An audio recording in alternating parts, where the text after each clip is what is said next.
فوج میں انہیں خاص طور پر پاکستان کی مغربی سرحد کا ماہر مانا جاتا ہے۔ وہ اس وقت نیشنل ڈیفنس یونیورسٹی کے صدر ہیں، جبکہ اس سے قبل وہ پشاور کے کور کمانڈر تعینات رہے ہیں۔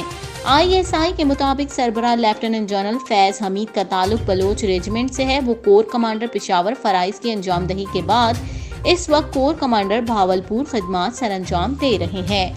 لیفٹیننٹ جنرل محمد عامر کا نام فہرست میں لیفٹیننٹ جنرل فیض حمید کے بعد آتا ہے۔ وہ اس وقت کور کمانڈر گوجرانوالہ خدمات انجام دے رہے ہیں۔ انہوں نے اس سے قبل GHQ میں ایڈجوائنٹ جنرل بھی فرائض سر انجام دیے ہیں۔ لاہور کے مقامی ہوٹل میں پاکستان کی ہائبرڈ الیکٹرک گاڑی متعارف کروا دی گئی، جسے دیکھنے کے لیے بہت سی اہم شخصیات موجود تھیں، جبکہ لوگوں کا کہنا ہے پاکستان مزید ترقی کی راہ میں حائل ہے۔ مزید تفصیلات جانتے ہیں بیورو چیف سلمان لقمان سے۔ جی سلمان لقمان، کیا تفصیلات ہیں؟ جی بالکل، جس طریقے سے پاکستان کے اندر جو ہے جدید گاڑیاں متعارف کروائی جا رہی ہیں، اور اس کے ساتھ ساتھ ہیول کی اگر بات کی جائے تو آج یہاں پر مقامی ہوٹل میں جو ہے ایک بڑی اچھی انہوں نے جو ہے گاڑی جو ہے متعارف کروائی ہے۔ کامران صاحب ہمارے ساتھ موجود ہیں، ان کا بھی ایکسپیرینس ہے، ان سے بھی ہم بات کریں گے کہ کیا کہتے ہیں۔ سر بتائیے گا، بڑا اچھا ایکسپیرینس ہے، پاکستان میں بھی جدید قسم کی گاڑیاں آ گئی ہیں، تو آپ یہاں پر آئے ہیں، کیسے لگا آپ کو یہ جو انہوں نے متعارف کرائی ہے؟ ماشاءاللہ جی، یہ GWM کا برانڈ ہے ہیول، اس کی گاڑی ہائبرڈ لانچ ہوئی ہے۔ وہ 20 لیٹر کرتی ہے، 20 کلومیٹر پر لیٹر، اور اس میں اور بہت سارے فیچرز ہیں۔ اور ان کی پہلے بھی گاڑیاں بائک کے نام سے جو ہے، یہ جو برانڈ ہے یہ بہت بڑا ہے، اور اب اس طرح کی ہائبرڈ گاڑیوں کی ضرورت ہے، چونکہ پیٹرول کی بہت زیادہ بل ہے ہمارا، امپورٹ بل، تو یہ اس کی بہت ضرورت ہے۔ اور وہ آنے والے وقت میں میرا خیال ہے کہ اس طرح کی بہت ساری ہائبرڈز آئیں گی، اور اس کے بعد الیکٹرک کارز آئیں گی، اور یہ فیوچر ہے پاکستان کا۔ اچھا کامران صاحب، یہ بھی بتائیے گا کہ جس طریقے سے دیگر ممالک کے اندر جو ہے گاڑیاں جو ہے چلتی ہیں، اب جس طرح ابھی یہ الیکٹرک بس بھی چلا دی گئی ہے لاہور کے اندر، آپ کے سامنے ہی ہے، سمجھتے ہیں کامیاب ہوگی؟ جی بالکل بالکل کامیاب ہوگی، اور اب تو سروس اس کے اسٹیشن میں لگے ہیں الیکٹرک کے، اور میرا خیال ہے آنے والے وقت میں یہ اور لگیں گے۔ اور پاکستان میں چونکہ کلائمیٹ کا بھی بڑا مسئلہ ہے، بہت سارے پرابلم ہے، تو میرا خیال ہے کہ الیکٹرک کارز آنی چاہیے، اور یہ فیوچر ہے پاکستان کا۔ بہت شکریہ جی، کامران صاحب ہمارے ساتھ ہیں، ان کا کہنا ہے کہ بڑی اچھی یہ گاڑی متعارف کروا دی گئی ہے، اور انشاءاللہ ان کا کہنا ہے کہ یہ ضرور کامیاب ہوگی، اور پاکستان میں مزید جو ہے اس طرح کی گاڑیاں لازمی ہونی چاہیے، تاکہ مزید دیگر ممالک کی طرف پاکستان کا جو مقام ہے وہ بلند ہوگا اس سے۔ جی روس نے برف توڑنے والے طاقتور بحری جہاز کو سمندر میں اتار دیا۔ یہ جہاز یوکرین پر پابندیوں کے درمیان توانائی کی نئی منڈیوں کی تلاش میں مدد دے گا۔ بین الاقوامی میڈیا رپورٹس کے مطابق روس نے توانائی کی منڈیوں کے لیے ایک نئے آئس بریکر بحری جہاز کو سمندر میں اتار دیا ہے۔ روسی صدر ولادیمیر پوٹن نے نیوکلیئر پاور سے چلنے والے ایک نئے آئس بریکر بحری جہاز کو سمندر میں اتارنے کی تقریب میں ویڈیو لنک کے ذریعے شرکت کی۔ یہ بحری جہاز روس کو آرکٹیکا کو ترقی دینے اور یوکرین پر پابندیوں کے درمیان توانائی کی نئی منڈیوں کی تلاش میں مدد دے گا۔ ولادیمیر پوٹن نے ویڈیو لنک کے ذریعے یاکوتیا نامی بحری جہاز کو سمندر میں اتارنے کی تقریب سے خطاب کیا، جو سینٹ پیٹرزبرگ میں منعقد کی گئی تھی۔ روسی صدر کا کہنا تھا کہ یاکوتیا نامی یہ بحری جہاز روس کے لیے اسٹریٹجک اہمیت کا حامل ہے۔ واضح رہے کہ یاکوتیا نامی یہ بحری جہاز آرکٹیکا کی سمندری برف کو راستے سے ہٹانے کا کام کرے گا، جو جوہری طاقت سے چلتا ہے۔ کریملن کے سربراہ نے روس کی معیشت اور پیداوار میں موجود مشکلات کے باوجود یوکرین میں ماسکو کے حملے پر مغربی پابندیوں کے واضح سے اپنے ملک کے جوہری بیڑے کو تیار کرنے کا عزم کیا۔ روسی صدر کا کہنا تھا کہ ہم اپنی جوہری آئس بریکر بیڑے کی صلاحیتوں میں اضافہ کریں گے۔ صدر پوٹن نے کہا کہ یورال نامی بحری جہاز کے بھی دسمبر میں آپریشنل ہونے کی امید ہے، جبکہ یاکوتیا 2024 کے آخر میں بیڑے میں شامل ہو جائے گا۔ یہ دونوں بحری جہاز شمال بعید میں انتہائی سخت موسمی حالات کا مقابلہ کرنے کے لیے ڈیزائن کیے گئے ہیں۔ ان کی لمبائی 173 میٹر اور 568 فٹ ہے، اور یہ 2.8 میٹر تک موٹی برف کو توڑ سکتے ہیں۔ روسی رہنما نے کہا کہ یہ بحری جہاز ماسکو کی ایک عظیم آرکٹک طاقت کے طور پر روس کی حیثیت کو مستحکم کرنے کی کوشش کا حصہ ہیں۔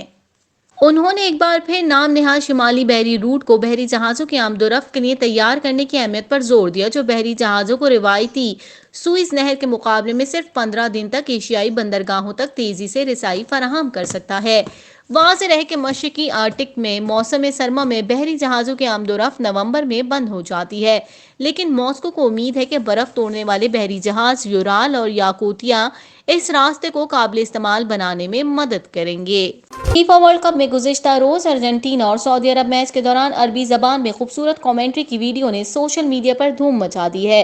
قطر میں جاری دنیا کے سب سے مقبول کھیل فٹ بال کے ورلڈ کپ میں گزشتہ روز سعودی عرب نے ٹورنامنٹ فیورٹ ارجنٹینا کو اپ سیٹ شکست دے کر تاریخی فتح حاصل کی، جس کے بعد اس میچ کی عربی میں ہونے والی خوش الحان کمنٹری سوشل میڈیا پر وائرل ہو گئی اور صارفین کو کمنٹیٹر کے جوش نے دیوانہ بنا دیا۔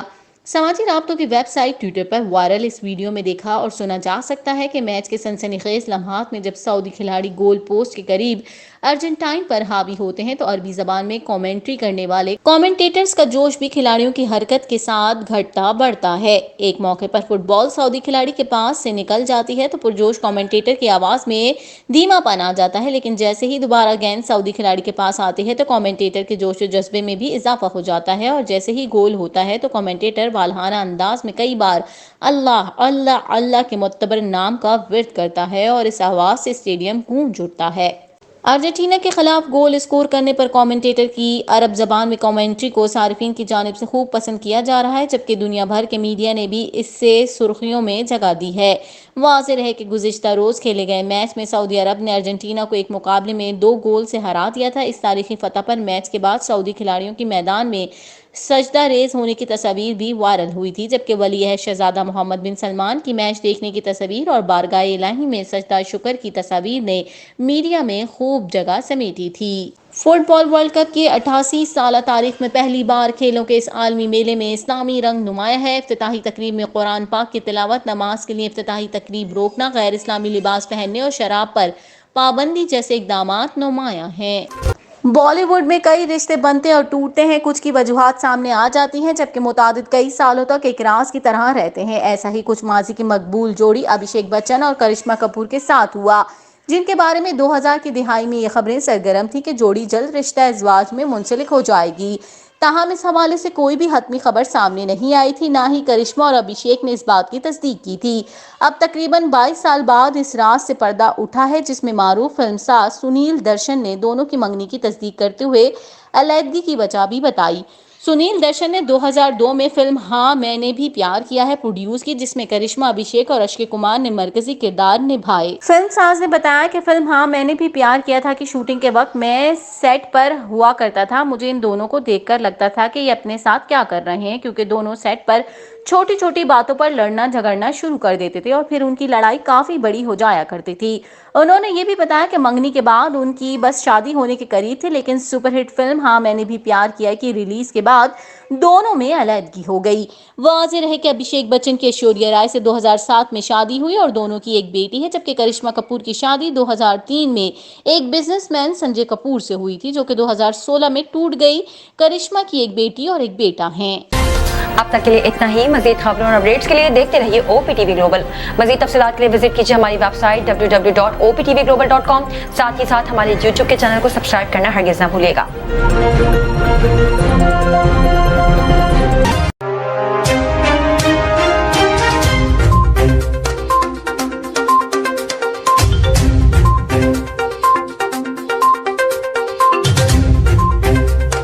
پاکستان اور دنیا بھر کی خبریں،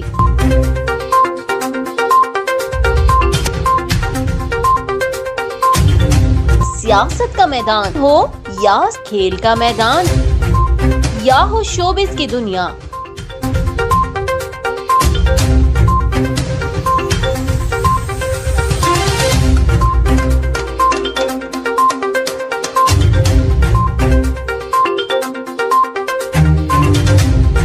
حق اور سچ کا ترجمان OPTV گلوبل، اوورسیز پاکستانیوں کا واحد چینل۔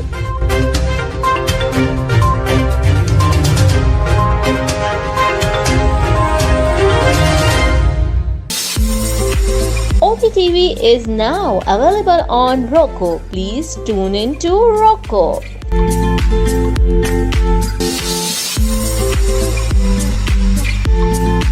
7.